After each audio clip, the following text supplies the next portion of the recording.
Estamos en una serie que empezamos ya hace 2 semanas y esa serie es el mensaje a las 7 iglesias que estaban en el Asia Menor.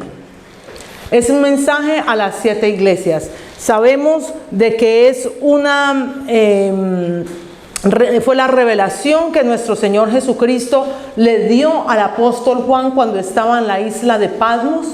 Y es un mensaje que entrega nuestro Señor Jesucristo a Juan y le dice, escribe al ángel. ¿Quién es el ángel? En este caso son los mensajeros, son los líderes o son los pastores de las iglesias. Que lo entregue a ellos para que no para que se queden con el mensaje, sino para que lo entreguen a la iglesia.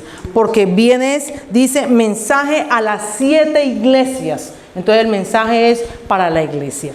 Entonces hoy vamos a ver el mensaje a la iglesia de Pérgamo, ¿ya? Es muy importante que nosotros podamos tener una secuencia de todas estas cartas que el Señor ha mandado a las diferentes iglesias. ¿Por qué? Es supremamente importante porque es una radiografía del estado espiritual en que nos encontramos cada uno.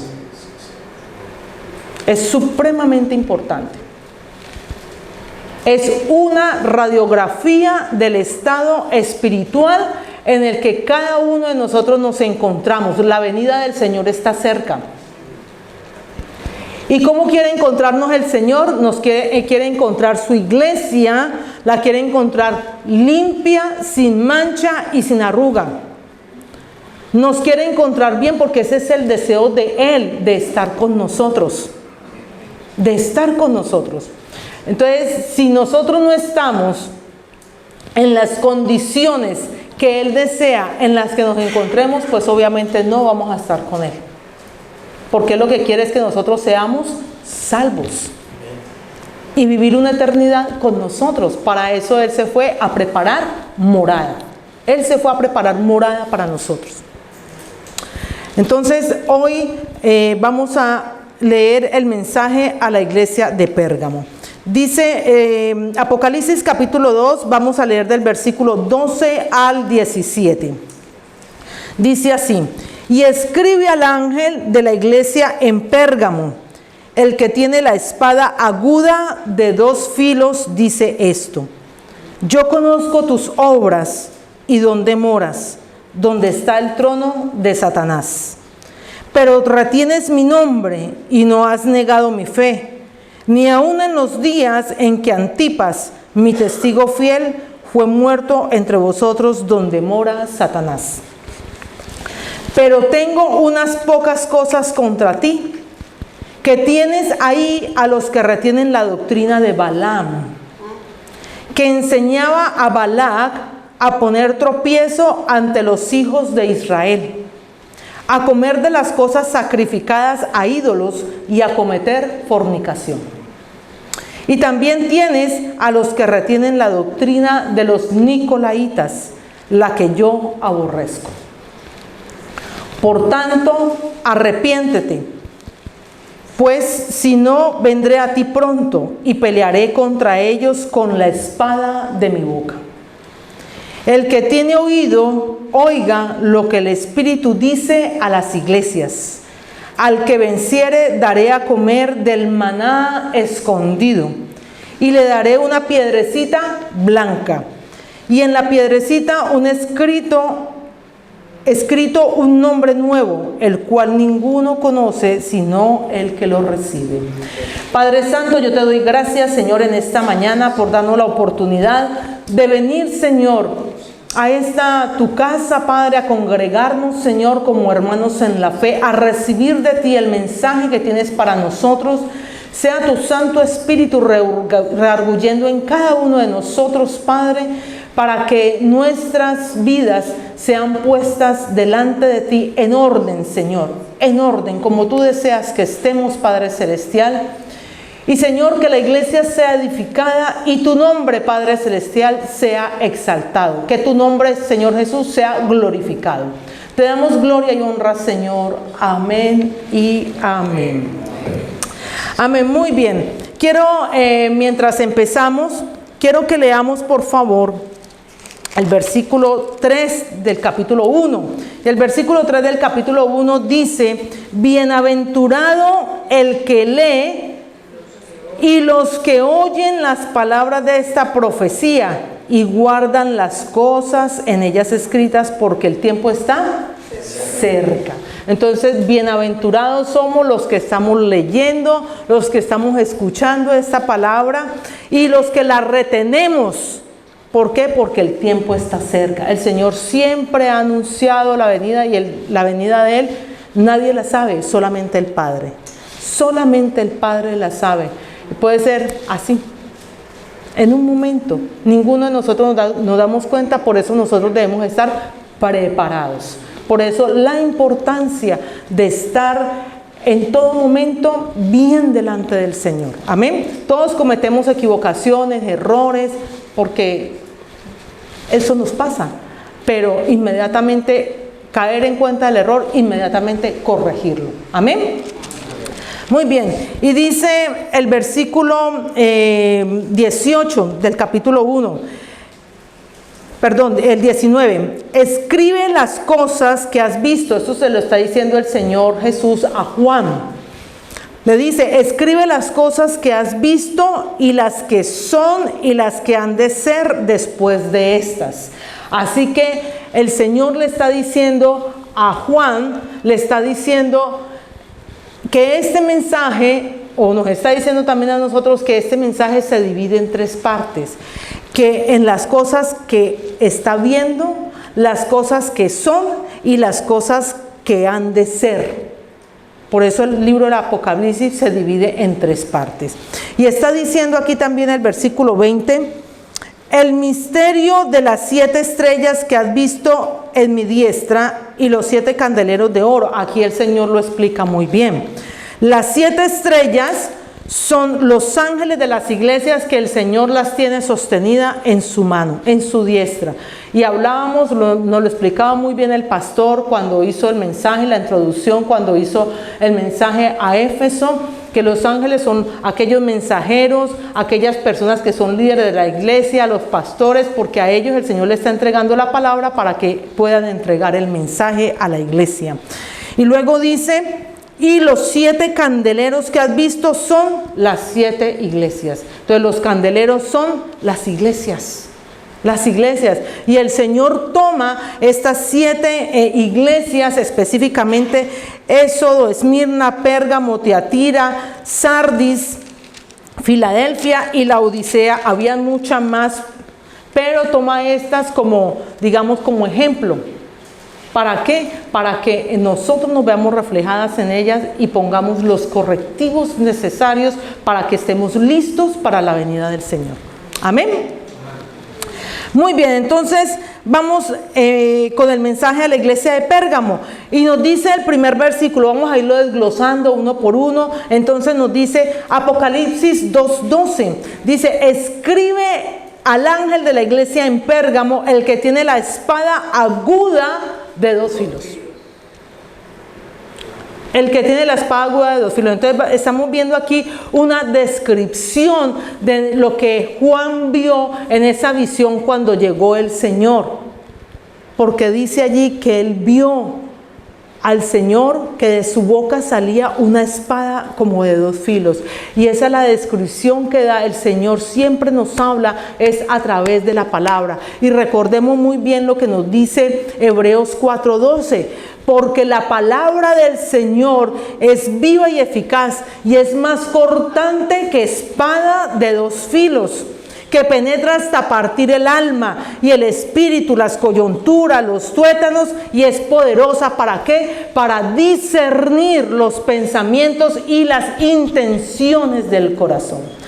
Eso es lo que es la palabra del Señor, y esa conexión está muy bien, pero en el contexto que no lo habla el Señor aquí, no lo está hablando, es que el Señor viene a traer juicio a su iglesia. Dura la palabra, pero el Señor viene a traer juicio a su iglesia. ¿Por qué? Porque esta palabra no es para los que están allá afuera que no conocen del Señor. Esta palabra es para los que estamos aquí adentro, que ya conocemos del Señor. Es para nosotros los cristianos. Es para nosotros los que hemos aceptado a nuestro Señor Jesucristo como Rey y Salvador. Es para aquellos que hemos decidido seguir a Cristo y no volver atrás. Es para nosotros. Porque en algún momento de la vida empezamos muy rectamente, pero en algún momento nos desviamos. Entonces, ¿qué tenemos que hacer? Hacerle ajustes a todo. Y eso es lo que hace el Señor a través de las palabras que nos está dando del mensaje de las 7 iglesias, hacer los ajustes necesarios para que no nos desviemos del camino y Él pueda venir por su iglesia.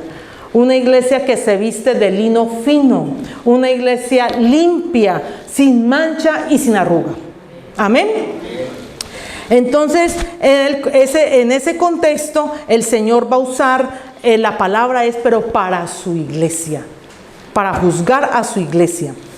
Entonces, ya vemos lo que es el remitente de la palabra.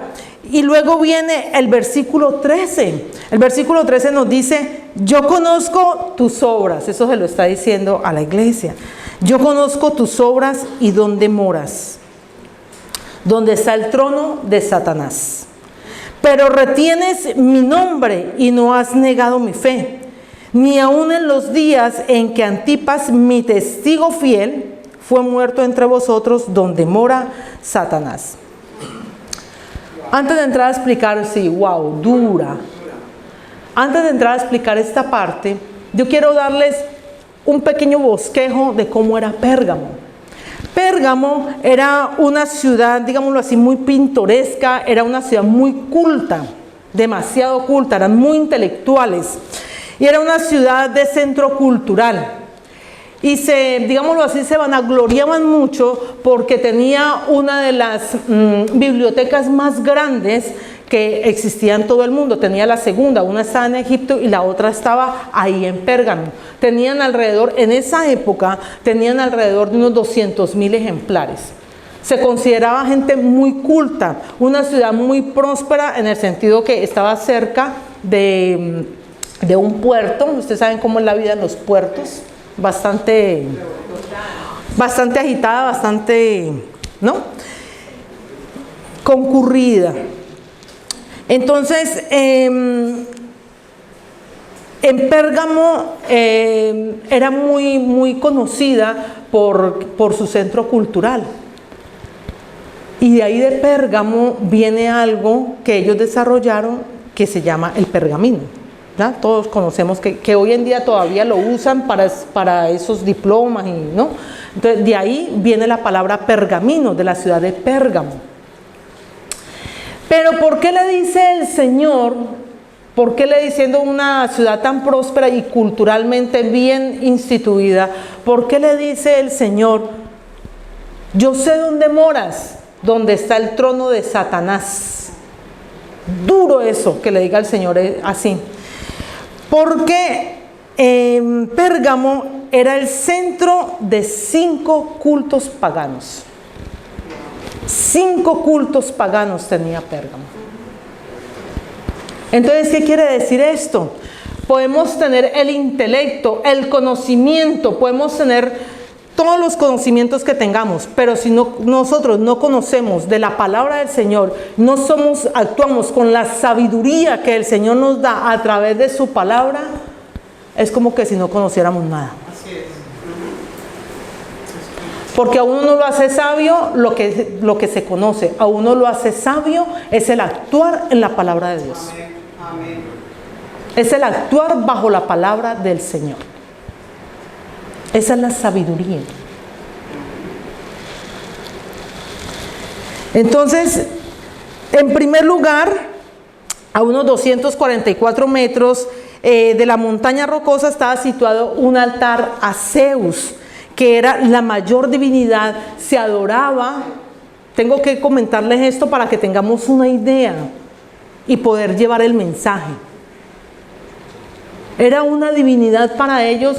Y como quedaba en la parte alta de la montaña, era como que si ahí hubiera un trono. Y día y noche se veía salir el humo en esa montaña de los sacrificios que le hacían a ese dios, a Zeus. Día y noche, o sea que continuamente le ofrecían sacrificios. Día y noche le ofrecían sacrificios. En segundo lugar, estaba el culto a Atenea. Atenea era una diosa griega de la sabiduría y tenía el templo a la par de Zeus. Como eran tan cultos, entonces le rendían culto a esa diosa, diosa de la sabiduría. En tercer lugar, tenían otro dios que era Dionisio, el dios del vino y de los bacanales. Dios del vino, o sea, del licor, o sea que generalmente ahí había bastantes fiestas, ¿no? Dios del vino y de los bacanales. ¿Alguien sabe qué es bacanal? Bacanal son orgías. Imagínense que habían dios para las orgías. Tenían dioses para las orgías. O sea, los romanos en esa época hacían un festín donde comían y bebían desenfrenadamente y terminaban en un desenfreno sexual. Y tenían Dios para eso. Tenían un templo con sacerdotisas que no eran otra cosa sino prostitutas. Eso era lo que era el centro del dios Dionisio. Tenían en cuarto lugar el culto a Esculapio. ¿Ustedes saben quién es Esculapio? Esculapio es el dios de la medicina. El dios de la medicina. Y tenía su símbolo, es el símbolo que hoy día usa la medicina y usan las farmacias y muchos centros medicinales, por ejemplo, centros de salud y eso, que es un báculo, o sea, un bastón, y enredado en el bastón va una serpiente. Satanás. Le rendían culto a eso. Y tenía un templo donde nosotros estuvimos ahí, no sé, Teresita y mi esposo lo recuerdan cuando hicimos el recorrido a las 7 iglesias, ahí en Pérgamo. Tenían un templo donde ese templo estaba lleno de serpientes no venenosas. Serpientes no venenosas. Y la gente se hacía afuera y dormía afuera, haciendo rezos, ritos, lo que fuera, esperando ser tocados por algún animal de esto para ser sanados. Es horrible. Entonces, ¿sí se fijan por qué el Señor dice que mora donde tiene el trono Satanás? Es fuerte y necesitamos saber esto para poderlo entender. ¿Ya? Y el último de los cultos que tenían eran a los gobernantes, a los césares. César era un título que se le daba al gobernante de turno en esa época. Entonces era el gobernador, era emperador, el César. Y entonces una vez al año la gente tenía que rendirle culto a César y declararlo Dios. El pastor lo explicó la semana pasada, que es algo muy similar con lo que pasó con la iglesia de Esmirna, ¿ya? Entonces era ese culto a esos dioses y ahí el culto al César. Entonces, por esta razón, por esa gran idolatría, era muy difícil como cristiano vivir en una ciudad como esas, supremamente difícil. Entonces, ustedes se pueden imaginar la guerra espiritual en la que vivía la gente cristiana que vivía ahí. Sus jóvenes, los mismos adultos. La guerra espiritual y de pronto señalados por comportarse de una manera diferente. Por comportarse de una manera diferente, quizás señalados y perseguidos por eso. Entonces, sin embargo, el Señor los elogia donde dice, pero retienes mi nombre. Ahí mismo en el versículo 13 dice, pero retienes mi nombre y no has negado mi fe. Amados, no importa con quién estemos, no importa las circunstancias en las que estemos, en los tiempos en que estemos, como cristianos, no neguemos la fe. Usted y yo, como cristianos, debemos estar bien parados. y conocedores de la palabra del Señor, porque los tiempos que se avecinan son malos. De tiempo en tiempo la sociedad se empeora. Y lo peor de todo, los gobiernos, por querer ganar más favor del pueblo, sacan leyes que van en contra de la ley de Dios. Ya los niños no se pueden tocar, ya a los niños no se les puede decir nada, porque ya mándele la policía. Qué pena, pero usted como padre, usted tiene que ejercer la autoridad en su casa. Para los gobiernos, nosotros somos solamente un número. Que el día que dejemos de existir, ese día, pero el gobierno ni sabe si usted y yo existimos.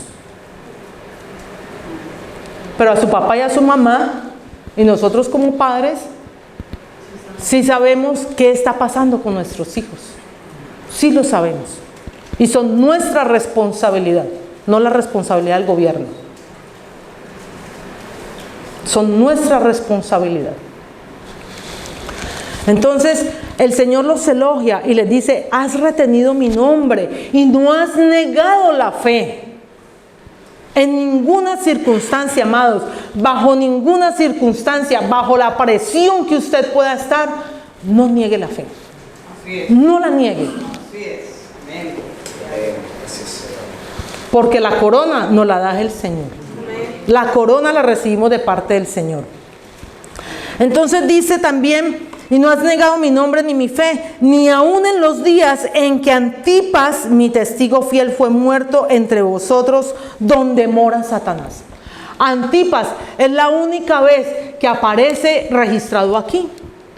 Y mire como el Señor lo cataloga, le dice: mi testigo fiel. Mi testigo fiel. Antipas, por la historia, se dice que fue el pastor de esta iglesia en Pérgamo, y no negó la fe. Se mantuvo firme a pesar de tanta adversidad y de tanta situación que vivían. Y murió asesinado. ¿Y saben cómo murió? Con una de las peores torturas, porque la mayoría de los cristianos han muerto torturados. Murió torturado, asado vivo. Murió torturado, lo metieron en un becerro que tenían de bronce. Por una puerta abrían, lo encerraban y prendían brasas de fuego. Los únicos orificios que tenían abierto ese becerro eran la boca y las fosas nasales. ¿Para qué? Para que al prender esas brasas, la persona que estaba adentro obviamente se quejaba, y cuando se quejaba salía el sonido, por el eco, salía el sonido como si fuera el sonido de un becerro, como si fuera el sonido de un toro. Y eso era lo que causaba gracia a las personas que estaban haciendo la tortura. Así murió Antipas, por no negar la fe. Muy bien, entonces el Señor los elogia de esa manera, ¿no? Y el Señor le llama, me pareció hermoso cuando el Señor le llama y le dice: aún en los tiempos de Antipas, mi testigo fiel. ¿Usted puede imaginar que el Señor le diga a uno: eres mi testigo fiel? Olga fue mi testiga fiel. Teresita, mi testiga fiel. Mauro, mi testigo fiel. Que cada uno de nosotros seamos testigos fieles del Señor por no negar la fe. Pero, dice el versículo 14, dice: pero tengo unas pocas cosas contra ti. ¿Están conmigo en el versículo 14?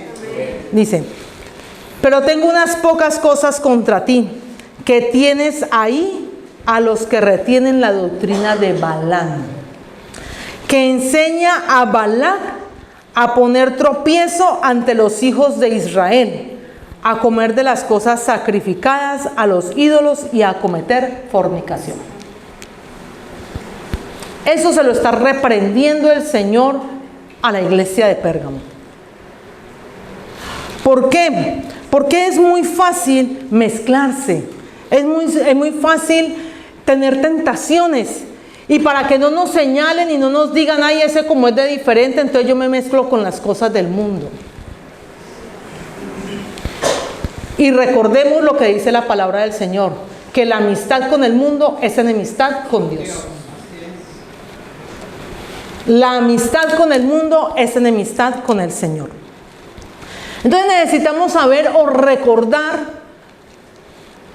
qué era la doctrina de Balaam.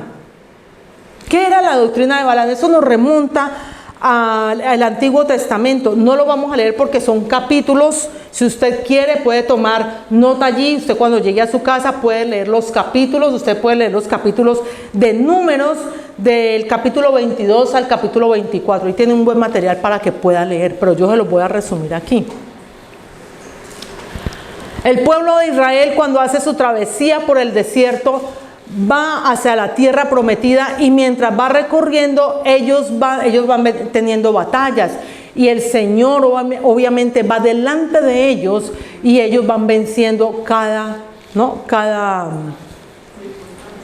ciudad, cada pueblo con el que se atravesaban, lo iban venciendo para llegar a la tierra prometida. En medio de ese trayecto llegan a una parte que son los territorios de Moab. Los moabitas llegan a territorios de Moab, y el rey Balac se da cuenta de que llegan los hijos del Dios Altísimo, el pueblo de Israel, y dice, la presencia de Dios está delante de ellos, y sintió temor. ¿Y qué hizo? Llamó a un falso profeta, a Balaam, y le dijo, maldice ese pueblo. Y Balac no lo pudo maldecir. Le ofreció dinero. Balac le ofreció dinero a Balaam para que maldijera al pueblo de Israel. Y Balac le dijo, no puedo hacerlo porque son pueblo bendecido. No puedo maldecirlos. Pero como estaba actuando por dinero, que en muchos casos pasa, muchos entregan el evangelio es por dinero, y el evangelio no es por dinero, el evangelio es por fe, por amor, por entrega al Señor. No es por dinero. Cuando a usted le hablen en un lugar y le pongan a pactar que por dinero, por aquello y por esto que el Señor le va a dar no sé cuánto, si usted pacta, salga de ahí, que eso es mala doctrina. Eso es mala doctrina. Uno nunca se va de una iglesia porque, ay, me exhortaron y cómo fue dura la palabra. No, porque de eso se trata, de que seamos corregidos, ¿no? Uno sale de una iglesia no porque el hermanito, la hermanita, porque el pastor, o porque no me gustó el color de las cortinas, o porque no me gustó el café. Uno no sale por eso.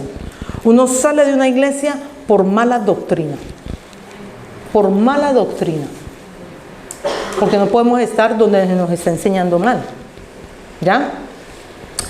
Entonces, Balac le dijo, no los puedo maldecir. Balaam le dijo a Balac, no los puedo maldecir porque son pueblo bendecido.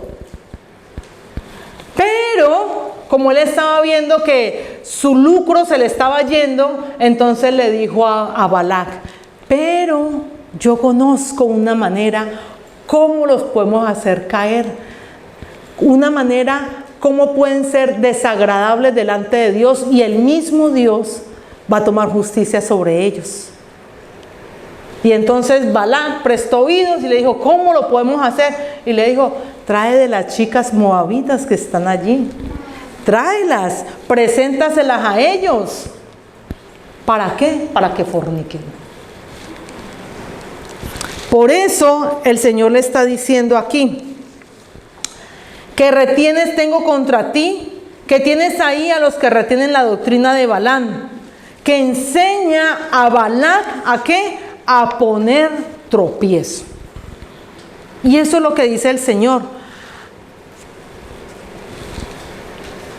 que no es otra cosa sino poner tropiezo.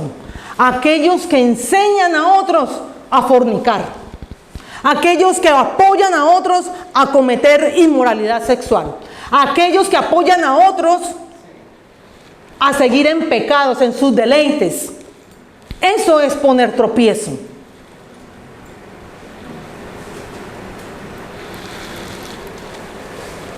Entonces, como los jóvenes, más que todos los jovencitos, ¿no? Aquí en esta parte habla de lo más que todo referente a los jóvenes.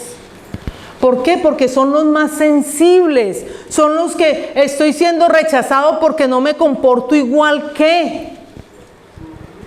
Estoy siendo señalado porque no me comporto igual como se comporta el mundo, porque no voy a las fiestas que hace el mundo, porque no voy a los conciertos allá a quitarme la camisa, la ropa y a portarme como que si fuera, ¿no? Porque como me tengo que acomodar a las cosas de hoy en día, como los tiempos cambian, ¿no? Entonces, ¿qué pasó? Le fueron diciendo a Moisés, no, pero es que Moisés ya tan adulto, Moisés que él no comprende las cosas de los jóvenes, ¿no? Entonces, empezaron a cuestionarse por qué debían hacerle caso a Moisés, que al fin y al cabo era un hombre ya mayor, que no entendía los disfrutes de la vida, de las inquietudes de los jóvenes. Entonces, esa táctica de Balaam parece que estaba funcionando. Me acompañan por favor a Números, capítulo 25, versículos del 1 al 3.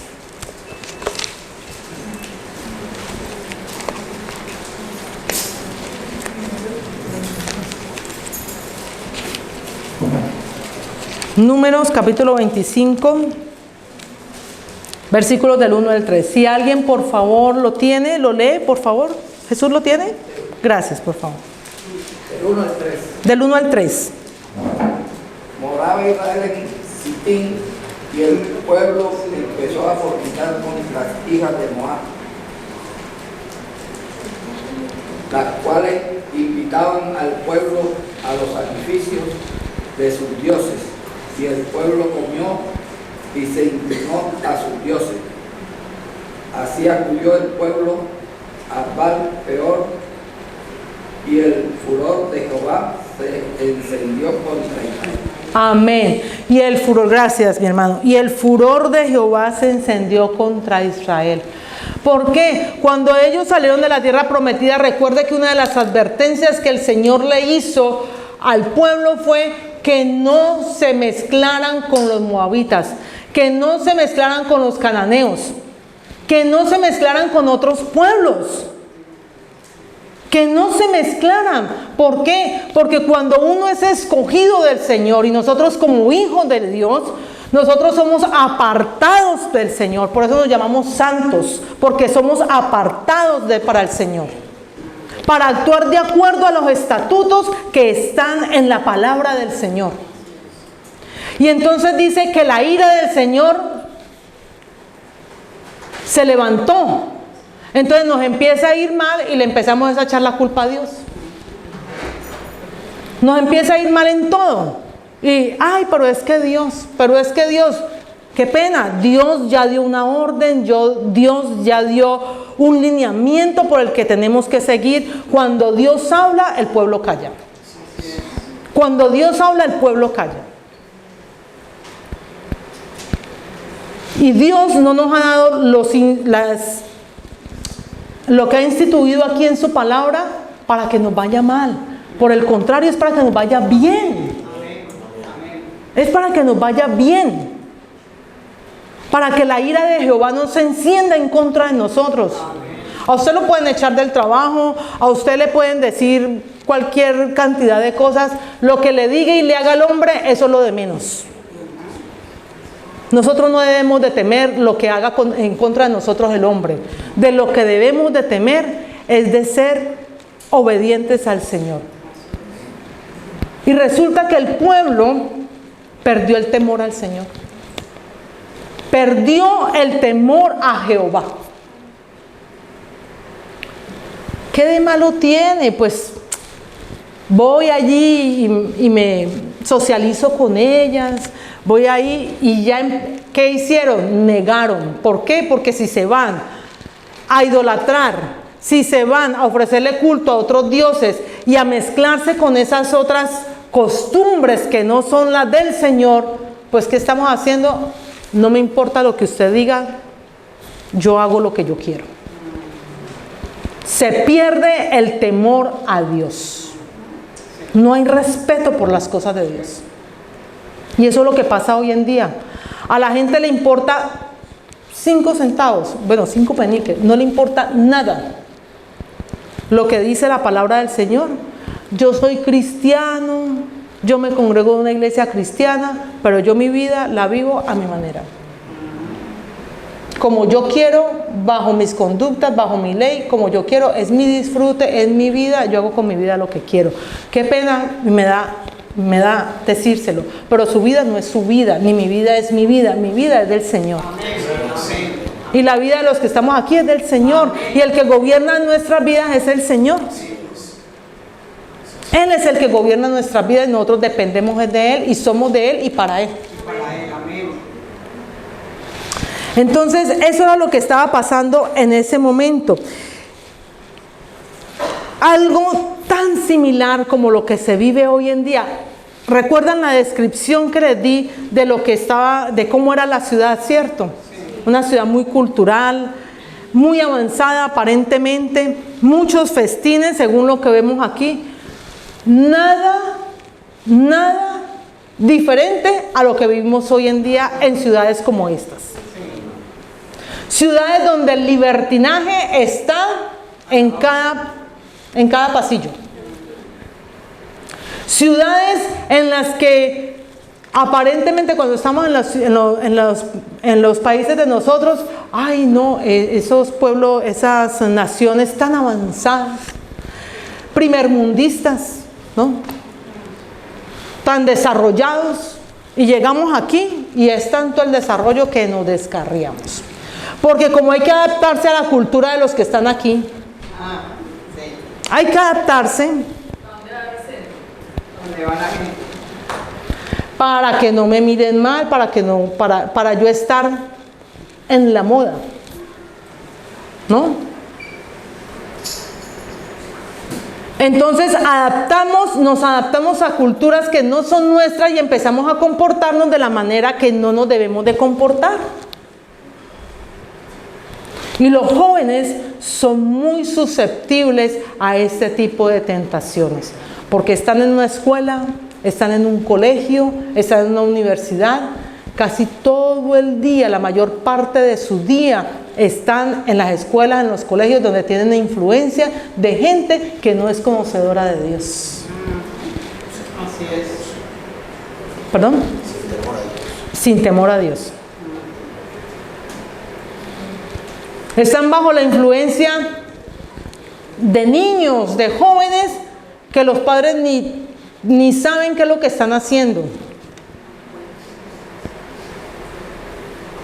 Y se dejan arrastrar. Simplemente se dejan arrastrar. Entonces, por eso es cuando vemos que estamos en nuestros países, llegamos a lugares como estos, a grandes ciudades como estas, y los hijos descarriados. Después no quieren venir a la iglesia, no quieren leer la palabra, no quieren compartir la palabra. Se olvidaron de todo lo que se les enseñó de niños. Pero mi amado, yo le tengo una buena noticia. Que la palabra del Señor se cumple sí o sí. Así es. Amén. Instruye al niño en su camino y aunque fuera viejo nunca se apartará. En algún momento, por las situaciones que se presentan en la vida, quizás se desvíen, pero la palabra del Señor se cumple. En algún momento volverán. En algún momento volverán. Amén. Demos gracias al Señor.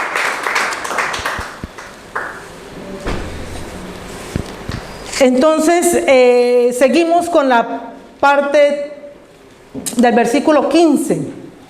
Dice, y también tienes a los que retienen ¿qué? La doctrina de los nicolaitas, la que yo aborrezco. La doctrina de los nicolaitas, la que yo aborrezco. El Señor es muy claro aquí y está diciendo que Él aborrece la doctrina de los nicolaitas.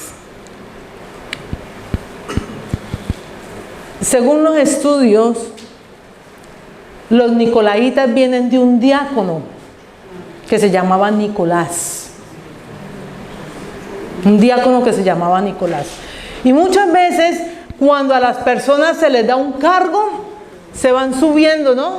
No, es que yo soy el líder, yo soy esto, y como piensan que tienen tanto conocimiento, quieren ir implantando el conocimiento humano a lo que llevan de liderazgo de una iglesia, y la gente lo sigue. La gente se olvida de que nosotros somos guiados es por la palabra del Señor y no por el pensamiento humano, no por un liderazgo humano. Por eso, amados, nosotros nunca pongamos la mirada ni en una iglesia, ni en un pastor, ni en un líder, ni en ningún humano. Nuestra mirada tiene que estar siempre en el Señor. Nuestra mirada siempre tiene que estar en el Señor, porque Él es el que nos guía. Él es el que gobierna nuestras vidas. Nosotros estamos bajo el gobierno del Señor. Entonces, dice que estaban ahí los que retienen la doctrina de los nicolaitas. Dice, la que yo aborrezco. O sea, el Señor detestaba ese tipo de doctrina. Y resulta que la doctrina de los nicolaitas no era más que aquellos que decían que no pasa nada. Usted puede hacer con su cuerpo lo que quiera, usted puede disfrutar de la vida como usted quiera. Al fin y al cabo, el cuerpo con el espíritu no tienen nada que ver. O sea, apoyaban el pecado que estaban cometiendo las personas. Y eso se infiltró en la iglesia. Eso se infiltró en la iglesia. Y eso es lo que uno ve hoy todos los días. Ese es el pan de todos los días. La gente que vende hasta los hijos, los vende, se los entrega a Satanás, porque eso es entregarle los hijos a Satanás por el pago de una renta. Eso es muy común aquí. En esta ciudad es muy común. Ay, pues véngase con el novio, con la novia. Ah, pues no tienen para dónde irse a vivir. Pues ayúdenos a pagar la renta y viva ahí con su novio y con su novia. Eso es lo que pasa aquí. Venden los hijos, los venden por una renta.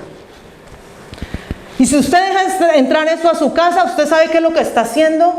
Su casa no es gobernada por Dios. Usted lo que hizo es abrir la puerta y decirle a Satanás, Satanás, siéntese que usted es el que gobierna mi casa. Cuidado, padres. Usted como autoridad de la casa, usted es la autoridad de la casa, como padre, usted es la autoridad espiritual de la casa. Y como cristianos nosotros tenemos que velar que la palabra del Señor se cumpla en la casa. Usted no puede dejar que sus hijos sean los que le gobiernen a usted. Que porque llevan un bulto de papas a la casa y con eso aporté, entonces ya se sienten grandecitos y creen que son los dueños de todo el mundo. No. Que porque ya están más grandecitos y tienen la voz más gruesa, entonces quieren venirle a hablar al papá y a la mamá a sacar la voz como que si fueran más que un locutor. Hablan más duro que los que se escuchan por los parlantes. A querer mandar al papá y a la mamá y a decirle cómo deben de hacer las cosas. No. Mientras sus hijos estén en su casa, yo lo he dicho aquí muchas veces y no me cansaré de repetirlo. Mientras sus hijos vivan en su casa, pueden tener 100 años, 50, 60 años, 70 años. Mientras vivan en su casa, se cumple la autoridad del papá y la mamá. Y si el papá y la mamá son cristianos, verdaderos cristianos, se cumple la palabra del Señor y se lleva la palabra del Señor en la casa. Porque es el gobierno de Dios el que tenemos que hacer cumplir en la casa. Lo demás es como lo que está aquí en la palabra. Es como lo que está en la palabra. Nicolaitas que toleran el pecado, Nicolaitas, que aborrece el Señor. Se perdió el temor al Señor. Se perdió el respeto por las cosas del Señor. ¿Usted quiere venir aquí a la casa a hacer lo que quiera? No. Pues si ya se siente muy grandecito, si usted no se atiene, si usted no se sujeta a la autoridad de su papá y su mamá, pues coja sus cositas y forme toldito aparte, donde usted pueda hacer las cosas que usted quiera. Pero en mi casa, mientras yo esté, en mi casa se sujeta a la autoridad que el Señor me dio como mamá y como papá. Porque tengo que velar también por mí. Tengo que velar por mí y porque haya una buena enseñanza en mi casa. Para ser salvo yo y que sean salvos los que están también alrededor. No deje entrar el pecado a su casa. No deje entrar la iniquidad a su casa. Porque eso es traer maldición a su casa. Eso es levantar la ira de Jehová. Eso es hacer que el Señor se levante en juicio. Y a eso es que se refiere la palabra del Señor. Cuando dice que de su boca sale una espada de dos filos. Y les dije desde un inicio, esto no es para los que están afuera, es para los que estamos adentro. Y en este caso, en este contexto, es para traer juicio a los que como cristianos, como hijos del Señor, no estamos ejerciendo realmente la cristiandad.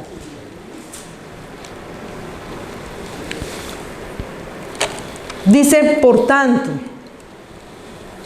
arrepiéntete. Pero el Señor da una solución. El Señor da una solución como la ha dado con todas las iglesias.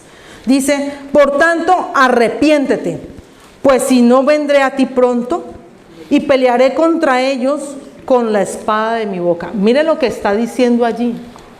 Arrepiéntete. ¿Qué es arrepentirse? Arrepentirse es, bueno, yo sé que estoy cometiendo este error, yo sé que esto no está bien, vamos a ponerle orden a las cosas. Vamos a poner orden a las cosas porque lo que más debe importar es cómo el Señor me ve. Que los demás digan si estuvo o no estuvo bien, no, eso no nos debe importar. Lo que debe importar es cómo el Señor nos ve, cómo estamos nosotros delante del Señor. Entonces dice aquí, arrepiéntete, pues si no vendré a ti pronto y pelearé contra ellos con la espada de mi boca. Entonces el Señor es el que va a pelear. Y generalmente, bueno, generalmente no, en todo siempre gana el Señor. Así que el Señor siempre es el que gana. Y amados, reciban esta palabra de exhortación, recibámoslo, porque yo siempre digo que yo me incluyo. Recibamos esta palabra de exhortación con todo el amor. Recibámoslo con todo el amor porque es para beneficio propio. Es para beneficio nuestro. Y es lo que el Señor quiere para la iglesia. Usted que puede, hagamos una reflexión solo unos segundos. Si el Señor llegara por nosotros en este momento, ¿cómo nos encontraría cada uno? Digamos, ¿cómo nos encontraría? Reflexionemos en eso. ¿Cómo estamos nosotros delante del Señor? ¿Cómo nos encontraría el Señor en este momento? Y si hiciera un juicio para nosotros en este momento, ¿cómo nos encontraría? Porque todos nos queremos ir para el cielo. ¿Cómo nos encontraría el Señor? Si fuera este momento, faltan 6 minutos para las 12. Ya, en este momento. Y que el Señor nos haga un juicio, ¿cómo nos encontramos? ¿Estamos bien delante del Señor o hay cosas que nosotros tenemos que arreglar?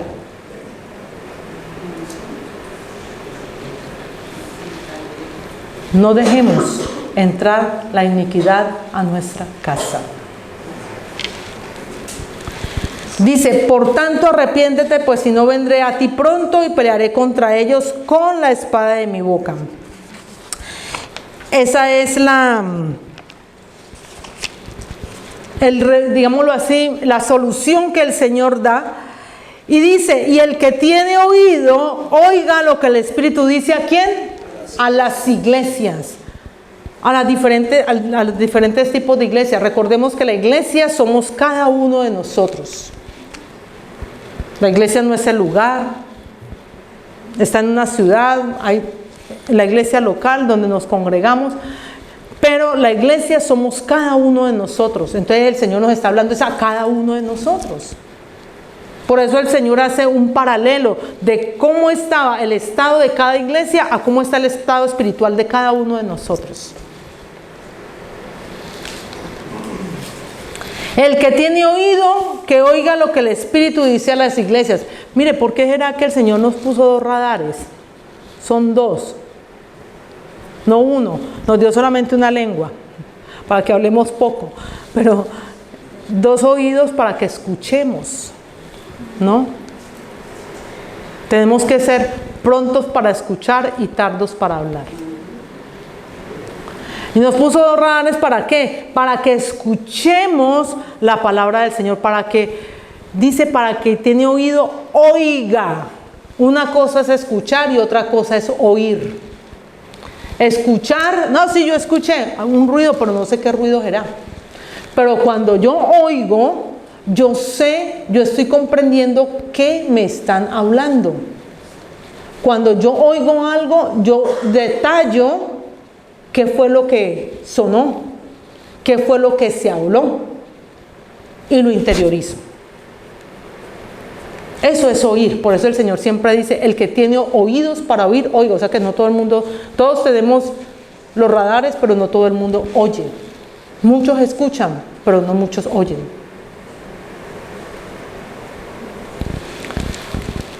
El que tiene oídos para oír, oiga lo que el Espíritu dice a las iglesias. Al que venciere, o sea, al que se sobreponga a todas esas circunstancias, al que deje el lado del pecado, al que corrija su vida, al que no se deje enredar por las situaciones de la modernización, ni de las grandes civilizaciones, ni de las grandes ciudades, ni del libertinaje que se vive en las ciudades.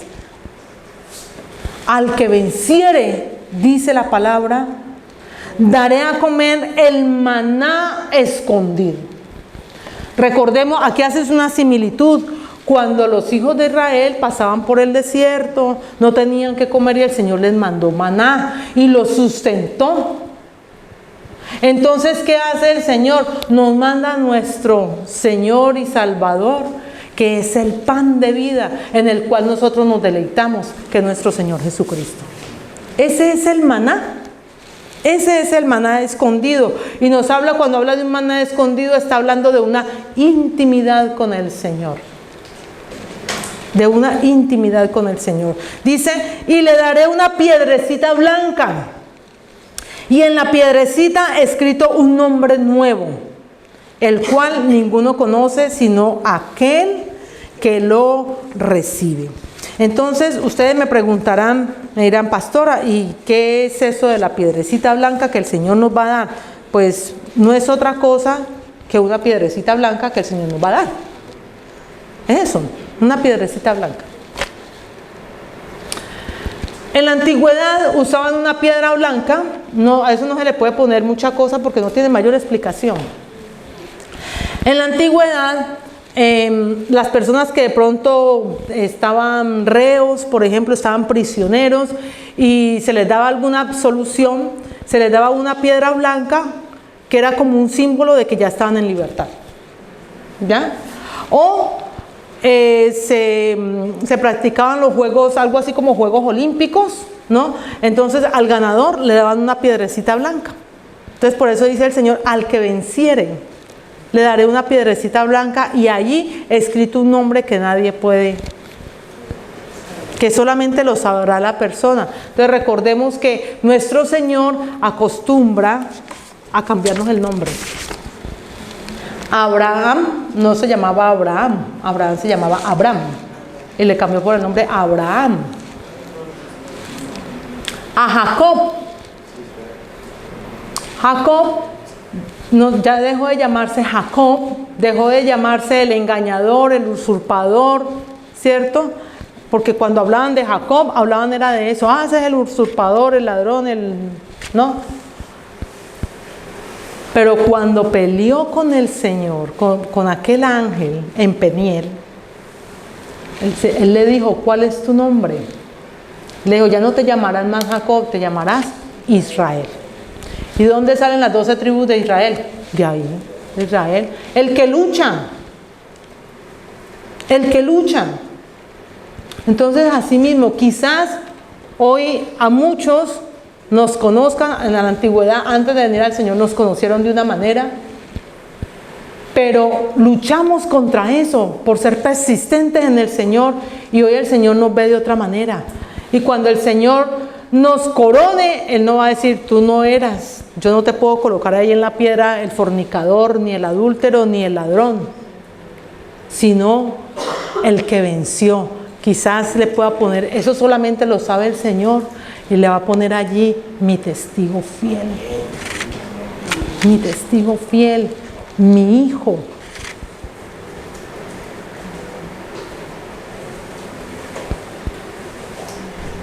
Entonces, qué hermoso, amados, que nosotros podamos recibir esa piedrecita, así sea un cartón que nos den, no importa, pero que diga allí lo que nosotros somos en Cristo.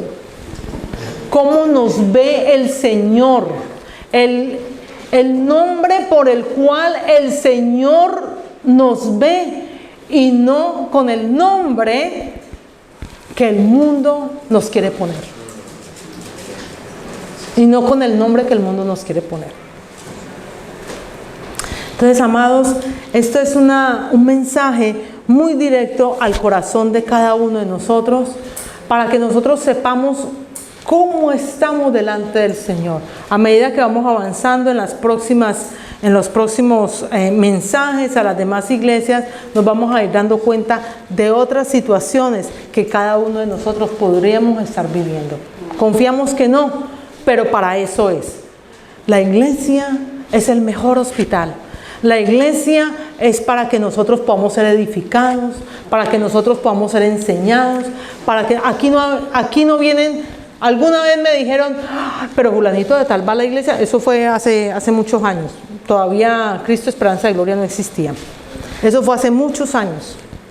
Pero fulanito de tal va a la iglesia donde usted se congrega, sí. Ay, pero ¿cómo hace para ir allá si esa persona es, mejor dicho, Y yo, pues es que a una iglesia no van los perfectos, a una iglesia vamos a los imperfectos para podernos perfeccionar. Entonces, ¿de qué otra manera podemos hacer? Amén. De ninguna otra manera. Amén.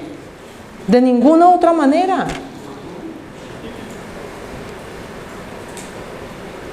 Entonces, los que estamos aquí, haga de cuenta, estamos en cuidados intensivos, el Señor cuidando de nosotros. Y dichosos los que estamos aquí, que escuchamos esta palabra, para que esta palabra nosotros podamos atesorarla, nosotros podamos retenerla, nosotros podamos caminar conforme a la palabra del Señor y poder ser coronados con la corona que el Señor tiene para nosotros. Que cuando nosotros nos veamos con el Señor, nos entregue esa piedrecita blanca y nos diga, aquí está mi siervo fiel. Que te diga y que me diga, aquí está mi testigo fiel, el que no negó la fe, el que persistió aún en medio de las tentaciones, el que persistió aún en medio de la situación que vivía. Persistió. Y anhelo que ahí estemos cada uno de nosotros. Amén. Amén.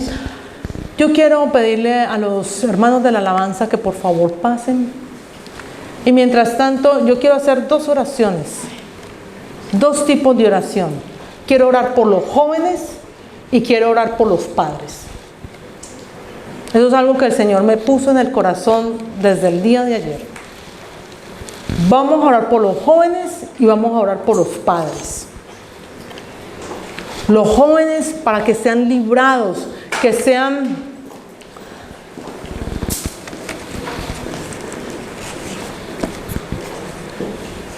que entre más conozcan de la palabra, estén sujetos al Señor. El principio de la sabiduría es el temor a Jehová. Ese es el principio de la sabiduría. Cuando uno no actúa bajo los parámetros del Señor, uno no es sabio. Qué pena, pero ahí no hay sabiduría de nada. De nada. Son puras insensateces. Entonces la oración va encaminada para que seamos sabios, tanto jóvenes como padres, seamos sabios en cómo llevar nuestra casa, en cómo ayudar a nuestros hijos a que sean librados de las tentaciones. No le abra la puerta a Satanás, amado. No le abra la puerta de la casa a Satanás. No permita el pecado en su casa.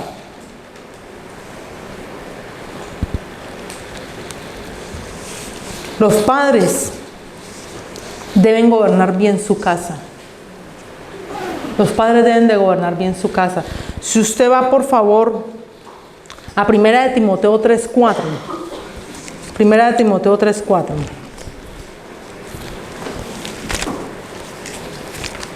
Ya para cerrar.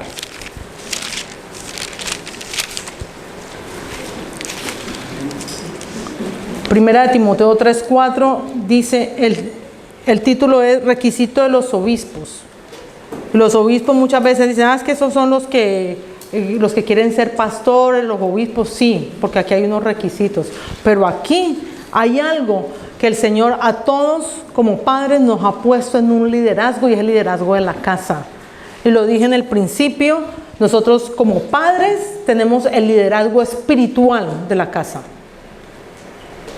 Y dice, que gobierne ¿qué? Bien su casa, que tenga a sus hijos en sujeción con toda honestidad, pues el que no sabe gobernar su propia casa, ¿cómo cuidará de la iglesia de Dios?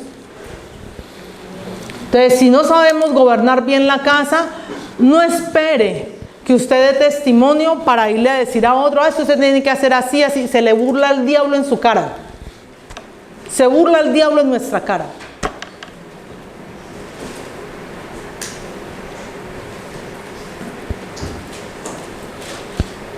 Entonces, los hijos que estén en sujeción a los padres. Mientras usted esté en la casa viviendo bajo el techo de su papá y su mamá, no importa la edad que tenga, me encanta volverlo a decir porque ya están todos los niños aquí. Mientras usted viva bajo el techo de su papá y su mamá, así usted trabaje, así usted se compre sus cositas y ayude en la casa, porque es deber ayudar en la casa también, usted se sujeta a su papá y su mamá en las condiciones que su papá y su mamá le digan. Y como su papá y su mamá son sabios, sujetos al Señor, si se sujetan al Señor, pues entonces usted le va a ir bien, porque la palabra del Señor dice, honra a tu padre y a tu madre, que es el primer ¿qué? Mandamiento con promesa, para que te vaya bien y tenga larga vida. Amén. Yo quiero orar por los jóvenes. Yo quisiera que los jóvenes, los que están